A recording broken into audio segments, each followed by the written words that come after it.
Mr. Crawford, as always, thank you very much for your time. We're going to chat about your runners on Saturday at Hollywoodbets Kenilworth. You've got a good few of them. You start in race 1 with the son of one world, Nico Stratus. How's he doing back at home?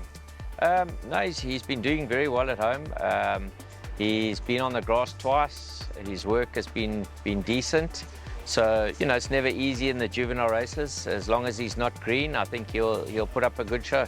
Fantastic. Then we move along to race number 3. So you got a break in race 2. You got Chasing the Rainbow, Emo Kelly, Mr. Fox, and Perfect Impact. Let's start with Chasing the Rainbow. What are you expecting there?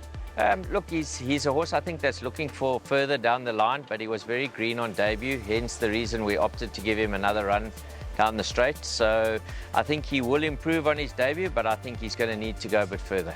And then a horse like Emo Kelly just had the 1 start. I see that Louis been booked to ride. I'm sure there'll be natural improvement on the cards. Yeah, I was happy the way he raced on debut. He showed good early speed, seemed to know what he was doing, but just, you know, obviously needed it and compounded the last bit.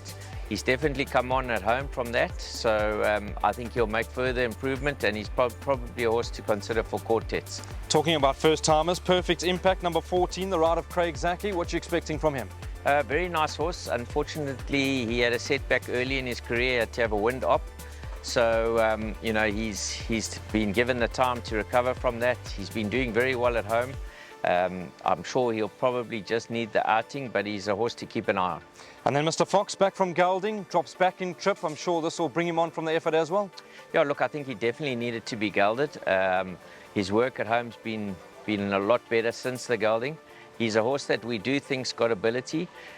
We've decided to opt to just give him a run back down the straight for now. But, you know, the Kenilworth 6 is a tough race, so it's not a race that he would have no chance in, and he's probably a quartet horse for the day.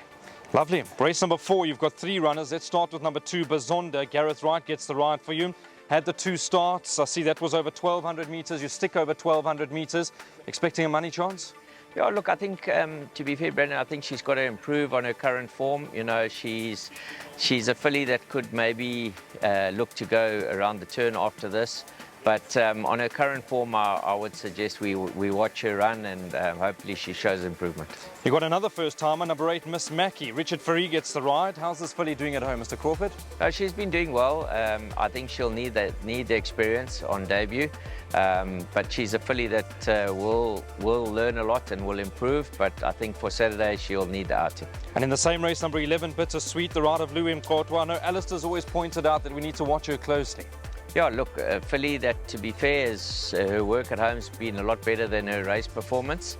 So she's a little bit frustrating at the moment. Once again, leading into the race, her work's been top class. So if she brings that type of form to the races, then definitely a horse that you need to respect. Race 5, the start of Jackpot 1. You've got 3 runners again. We start with number 1, Bayra. Louis Mkotwa gets the ride on this first-timer. Filly, memory serves me correct, she galloped at one of our breakfast mornings, and it wasn't a bad gallop. Yeah, she did. You know, she's a nice filly. It's a filly that's definitely looking for further. So I think she will need the experience and the outing on the weekend. Then you got number 3, Princess on the run, coming back from a small break. What are you expecting there? Another filly that's been working well at home. Obviously, her current form doesn't suggest much, but the way she's been working, I am expecting good improvement from her, but obviously she needs to show it on the track. A horse that must have a big chance, number 11, Hurriquako. I think that's how we say it. Richard Ferry gets the ride, flashed home on debut. It was very impressive. Yeah, very good run on debut, as you say. Finished her race exceptionally well. I think she's come on immensely at home, and I'll be disappointed if she doesn't make her presence felt. Beautiful. Looks to be one of the better bets on the card. Race number 6. This goes off at 3 o'clock. Again, you've got 3 runners. Let's start with number 2, Preserve Forever. Gareth Wright gets the ride, coming back from a small break, and I have it on good authority. The owner can be quite difficult.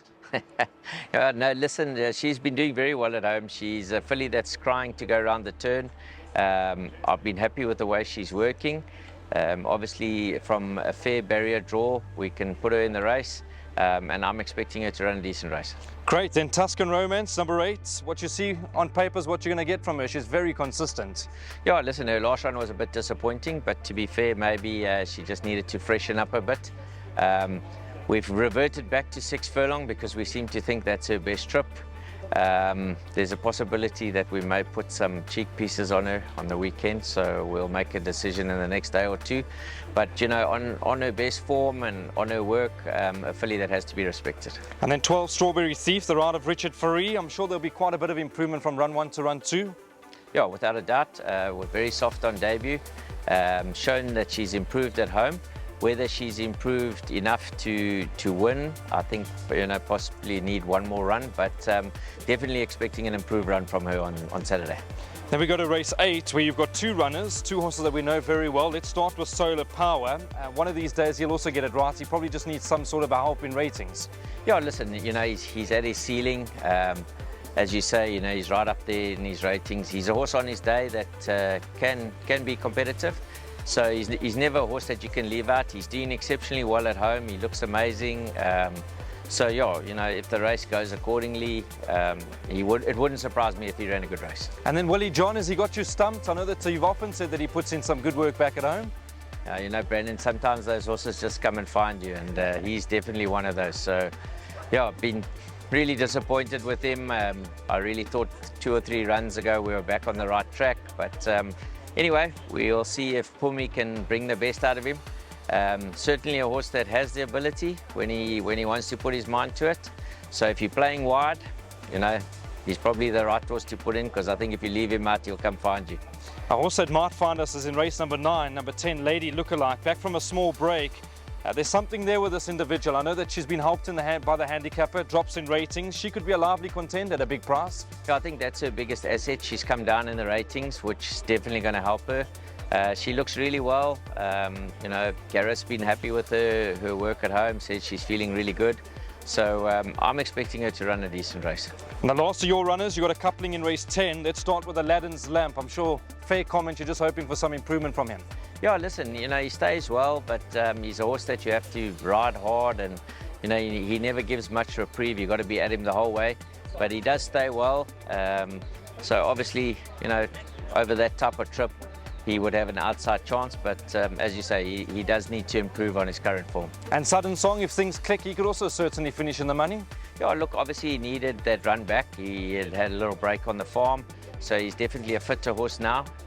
You know, he's a horse that on his day has a chance, but you know, he's what you see is what you get. So if you're playing wide, include him, but if you fancy something stronger, obviously, you know, it's not an easy race, but I do think they'll both run fair races. Well, you're going to be very busy on Saturday. All the best, Mr. Crawford. Thank you for your time. Pleasure.